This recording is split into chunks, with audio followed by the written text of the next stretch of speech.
Arrancamos de una, ¿verdad? Sí.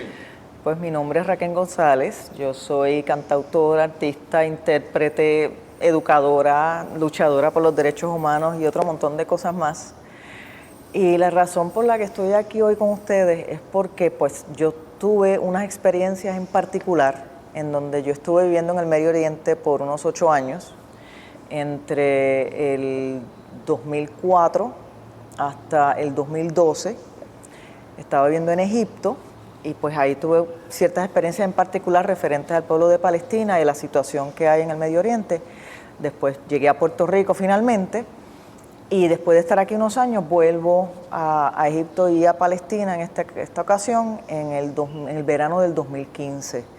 Y esa fue pues quizás mi primera experiencia directa de lo que fue o de lo que es la situación en Palestina, porque sí, yo tenía conocimiento porque había participado en cantidades de debates y demás en cuanto a lo que era el problema palestino desde que estaba en escuela superior.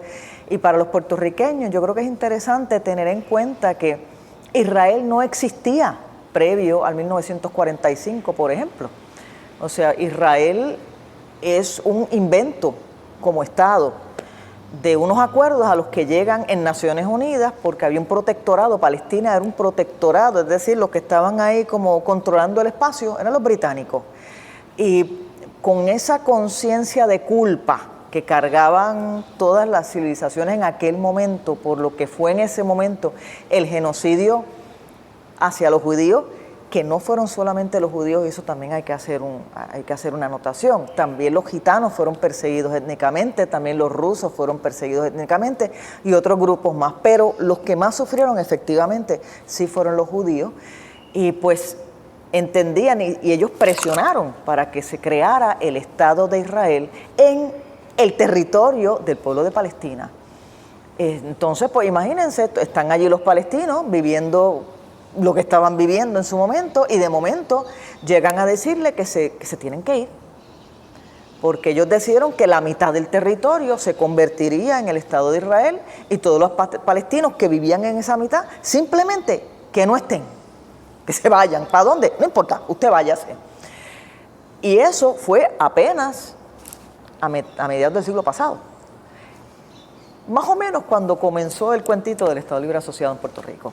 Entonces quizás podemos hacer unos paralelos en cuanto a lo que es la situación colonial, sin embargo teniendo en cuenta que la historia en Palestina ha sido muchísimo más sangrienta y violenta que la que hemos estado viviendo aquí en Puerto Rico.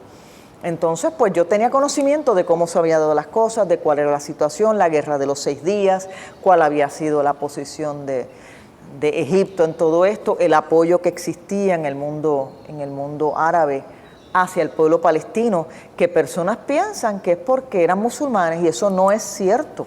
En Palestina tú tienes muchísimos cristianos, no son solamente los musulmanes los que viven allí, sí son mayoría, pero no son todos. Allí existen iglesias tanto católicas, hay una iglesia católica, y hay muchísimas iglesias coptas, porque la religión cristiana más antigua es la iglesia copta que nace en esa misma área, en particular en Egipto, y se riega por el Sinaí y llega de esa manera a Palestina. Entonces, pues mi experiencia concreta, directa, se da en el 2015, en ese verano, cuando yo voy a acompañar a mi hija que va a hacer un viaje hacia Israel, y yo le dije que ella sola no podía ir porque si pasaba algo ella no iba a saber qué hacer. Y así llegó yo allí. Y estando allí, pues visité varios espacios, me quedé mayoritariamente en territorio palestino y conversando y mezclándome con personas palestinas, y así fue que aprendí cómo se vivía en el terreno la realidad cruda de la colonia a la que ellos están sujetos y al apartheid al que están sujetos, que es algo que no se hablaba mucho aquí, y sí hay que utilizar este término. Hay una segregación étnica que va más allá de cualquier cosa. Cuando llegan los judíos a Palestina, lo que ellos hicieron, ellos simplemente ocuparon la mitad del país. Los palestinos atacaron porque se fueron a defender a su tierra. ¿Qué hicieron los judíos en ese momento? Pues entonces ocuparon todavía más del espacio. O sea, los echaron para atrás y ocuparon más del espacio de lo que era territorio palestino. Llegaron al punto de llegar hasta el Líbano. Allí atacaron campos de refugiados, que no sé si ustedes recuerdan, en los años finales de los 70 y principios de los 80, estaban atacando los campos de refugiados de cristianos que vivían en el Líbano. Porque el Líbano tiene una amalgama múltiple, ese sí tiene una cantidad de religiones que es impresionante. Pero en defensa a lo que ellos entendían que era su país, bueno, llevaban ahí más de 800 años. Pues se da una guerra.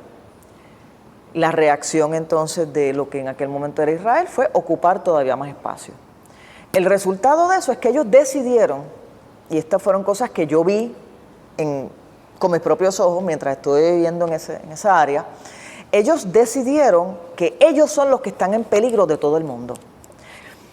En el territorio palestino hay dos áreas que yo no sé también, a veces a nosotros se nos hace un poquito difícil como visualizarlo, pero el pueblo palestino lo tienen picado en la mitad.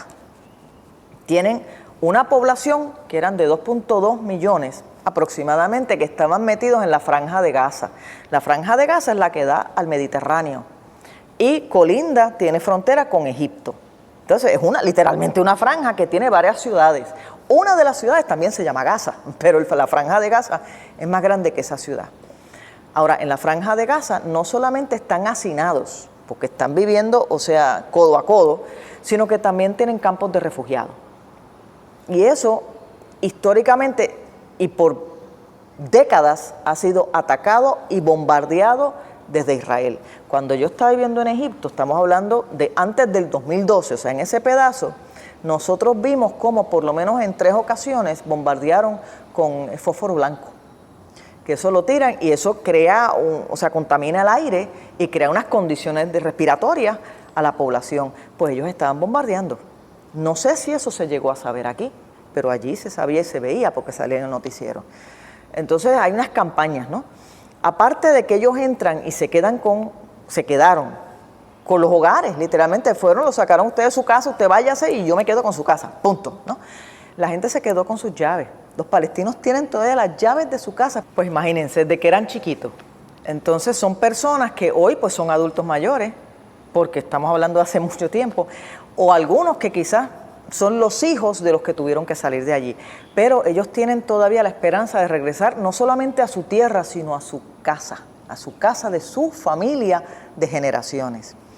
Cuando llego yo a Palestina, en ese viaje de los 2015, es cuando yo me encuentro por primera vez ya de cuerpo presente. Ahora, estando allí, yo no pude entrar a Gaza, porque para entrar a Gaza había que pedir un permiso especial, y a mí pues no me lo dieron. Entonces lo vi de lejos. Ahora, ¿qué fue lo que sí vi?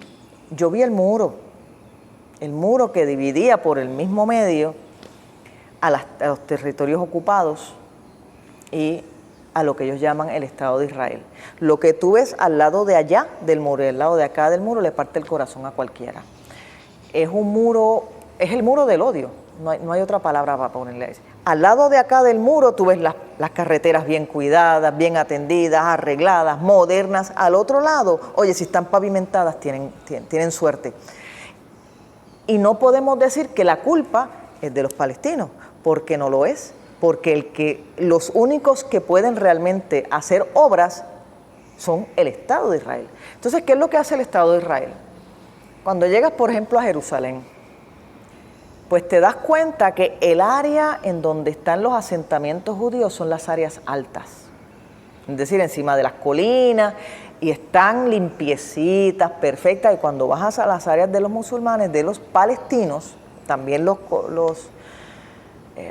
cristianos, te encuentras que hay basura, que está sucio. Entonces, ¿qué es lo que la gente dice? Ay, es que ellos son sucios. Mentira, son supremamente pulcros. ¿Qué es lo que pasa? Que no les recogen las basuras. Entonces, el servicio de recolección de basuras a nivel nacional, que es del Estado de Israel, porque a ellos les han dicho, ellos no pueden hacer nada por su cuenta, porque no tienen infraestructura, pues entonces ellos no les recogen las basuras. Si en el área israelí las recogen 3 veces en semana, en el área musulmana las recogen, o en el área palestina las recogen una vez cada 2 semanas. Pues obviamente la basura se acumula. Y entonces eso se utiliza para decir que son sucios, pero de paso tú creas un problema de salubridad y lo haces a propósito. Otra cosa que ellos hacen es, aparte de que se quedan con todas las áreas altas y obligan a todos los palestinos a que se vayan a las bajas, ¿qué pasa en las áreas bajas? Por allá es en donde cae todo el agua. Entonces, ahí es en donde pueden haber inundaciones, ahí es en donde puede haber entonces problemas de roedores. Ellos en las áreas altas, pitches and cream, como diríamos por allí. Otra forma como ellos practican ese apartheid sin decirle a nadie que lo hacen, es que en las construcciones nuevas, si va un palestino porque quiere comprar un apartamento, digamos que hay un edificio de apartamentos, llega el palestino y entonces le dicen que no quedan apartamentos disponibles. Va un judío y de momento aparecen los apartamentos disponibles. Sobre eso hicieron un documental en donde personas que se hacían pasar por palestinos y por judíos indiscriminadamente iban y hacían la petición sobre el mismo apartamento y pudieron detallar y constatar cómo para los judíos había vivienda y para los palestinos no la había. La otra es que a los palestinos se la ofrecen 2 y 3 veces más costosa de lo que se ofrece a la otra población. Entonces, de esa manera, efectivamente, evitan que entren. De no que yo te saque, es que no puedes entrar. Llegas allí, entonces te das cuenta que la forma como han creado ese Estado de Israel es que le dieron unos incentivos a personas que lo único que tenían que hacer era judíos. No importa usted dónde estaba, si usted venía a Israel y usted se quedaba allí por lo menos 5 años, a usted le daban una cantidad de dinero, le garantizaban una casa, le garantizaban educación, o sea, le daban, ahí sí, el mantengo de los mil demonios. O sea, el mantengo puertorriqueño se queda chiquito y en pañales en comparación con aquello.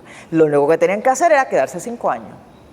Entonces, imagínese que usted está viviendo por allá en un país del Subsahara y da la casualidad que su familia es judía y usted le dicen, usted está viviendo en una chocita porque no tiene donde caerse muerto, en un lugar en donde se están tirando tiros y demás, y le dicen, no, si tú te vas para allá, te van a dar casa, te van a dar carro, te van a dar beca y te van a dar chavo, imagínate tú. Y así es como poblaron Israel.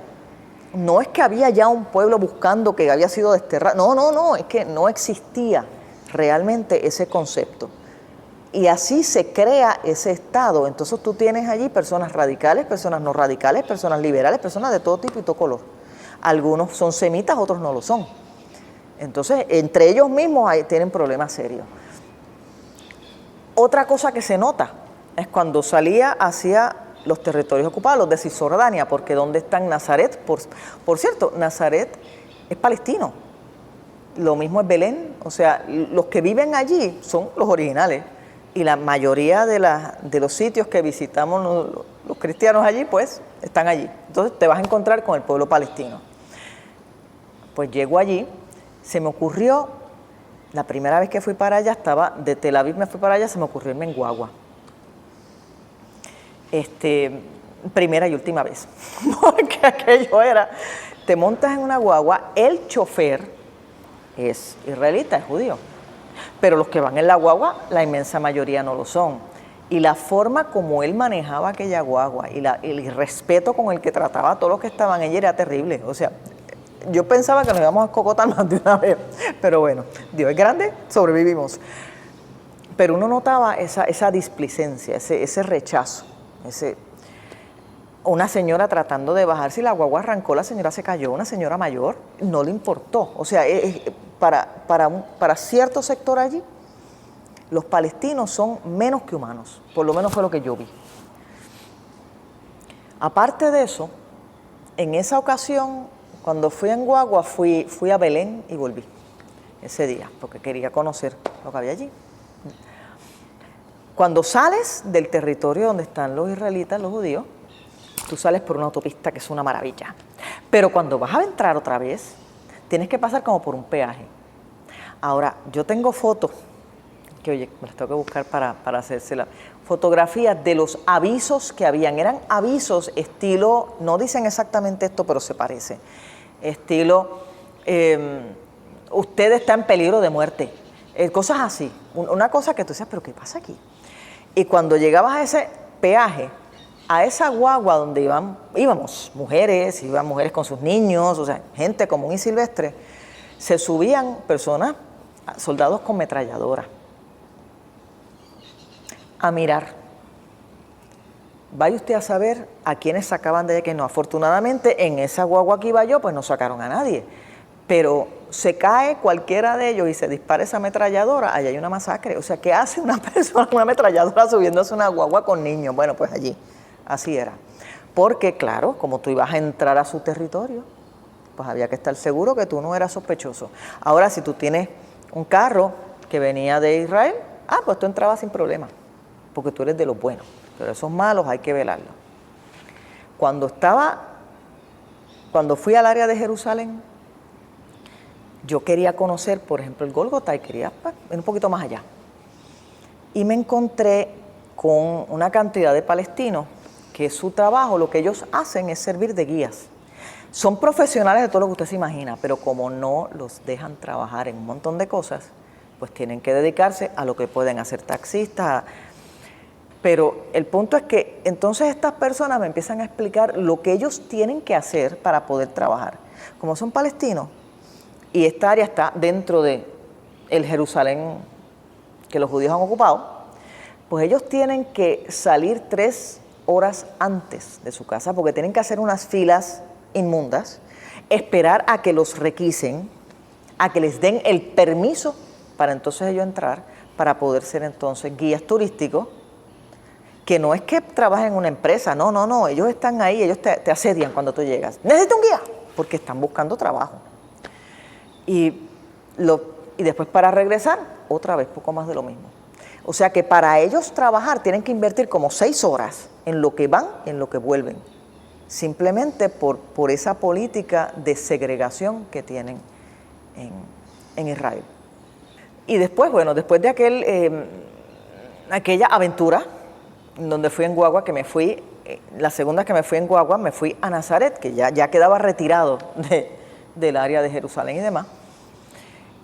Ahí decidí que yo tenía que alquilar un carro porque no me podía arriesgar a volverme a subir a una guagua de aquellas en donde vaya usted a saber si llegamos con vida.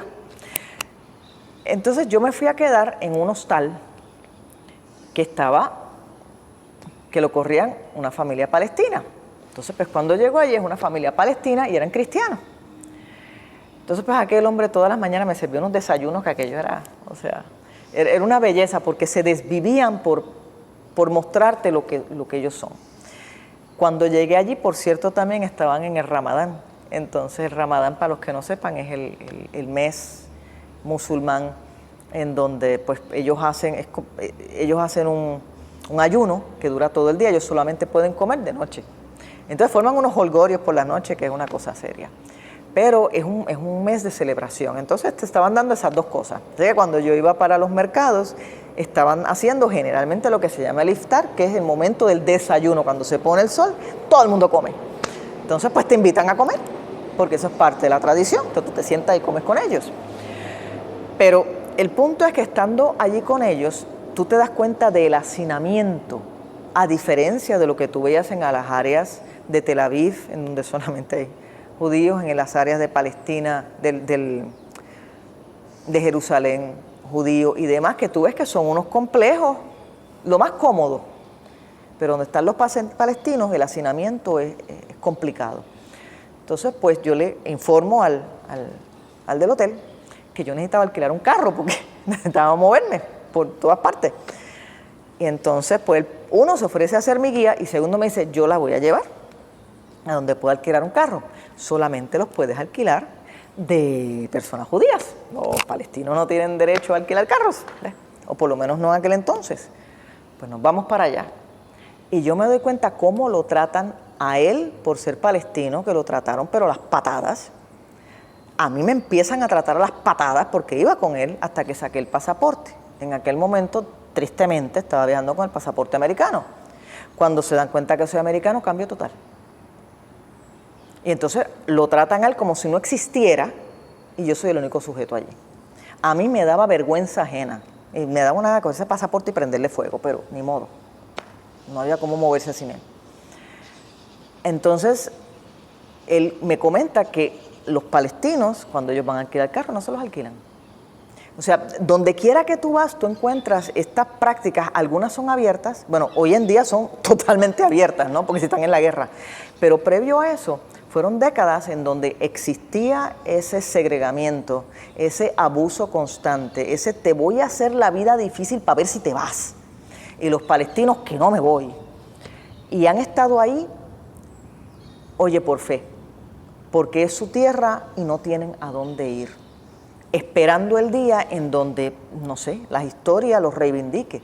Porque lo que es triste es que en todo el área del Medio Oriente, cosa que también quizás no se sabe, los judíos, los musulmanes y los cristianos, y entre los cristianos todos habidos y por haber, vivían sin ningún problema. Y tú vas a Egipto, tú vas al Líbano, tú vas a Jordania, tú vas a todos estos lugares en donde hoy en día hay una mayoría musulmana y tú vas a encontrar iglesias coptas, tanto coptas egipcias como coptas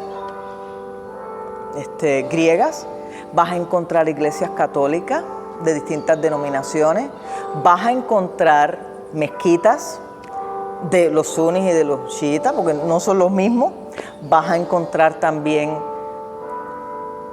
sinagogas. Y eso te indica que en algún momento de la historia estos tres pueblos vivían entremezclados. En Egipto eso fue así hasta que se creó el Estado de Israel, en donde entonces muchos de los judíos se fueron. Y yo tengo amistades allí que recuerdan todavía cuando estaban chiquitos que jugaban con los amigos judíos y que para ellos fue una cosa extrañísima cuando comienzan estos problemas con judíos, entre judíos y musulmanes, porque su experiencia de vida había sido totalmente distinta. Entonces, en base a mi experiencia en particular, a través de lo que uno estudió, lo que viví cuando estaba en Egipto, lo que vi cuando regresé, años más tarde, después yo regresé a Egipto, pero no a Israel, y pues la situación no había cambiado. Uno se da cuenta que esta situación tan desafortunada tiene fecha de inicio. Y su fecha de inicio coincide con la creación del Estado de Israel. Entonces, para mí es una pregunta bien seria cuando Israel dice que todos los demás son una amenaza existencial para ellos. Ninguno de ellos los ha bombardeado como ellos han bombardeado al resto. Ninguno de ellos los han atacado como ellos han atacado al resto, ni se han metido a asesinar a sus líderes de Estado como lo han hecho ellos con el resto. Entonces mi pregunta es realmente, ¿quién es la amenaza existencial en el Medio Oriente? ¿Y de qué forma podemos ponerle un fin a lo que está pasando en particular en Palestina? Porque Palestina es de los palestinos y ellos nunca le negaron la entrada a los judíos. Entonces yo espero pues que quizás las experiencias mías pues los ayuden a entender un poquito cuando hablamos del apartheid se practica de muchas formas, no es solamente con una reja, con ese muro, por ejemplo, se practica también con las políticas de Estado en donde yo no le doy los servicios públicos a una población y sí se los doy a la otra, en donde yo interfiero con la educación de unos y promuevo la educación de los otros, en donde yo hoy en día están sometiendo a hambre, están a punto de crear un campo de concentración llamándolo la ciudad humanitaria, para meter a todos los palestinos allí, porque ellos lo han decidido. Eso si usted cualifica. Si no cualifica, yo no sé lo que piensan hacer con usted, si tirarlo a los tiburones o qué. Pero el punto es porque se quieren quedar con la Franja de Gaza, porque la Franja de Gaza tiene salida al Mediterráneo. Entonces yo creo que son cosas que nos tenemos que plantear.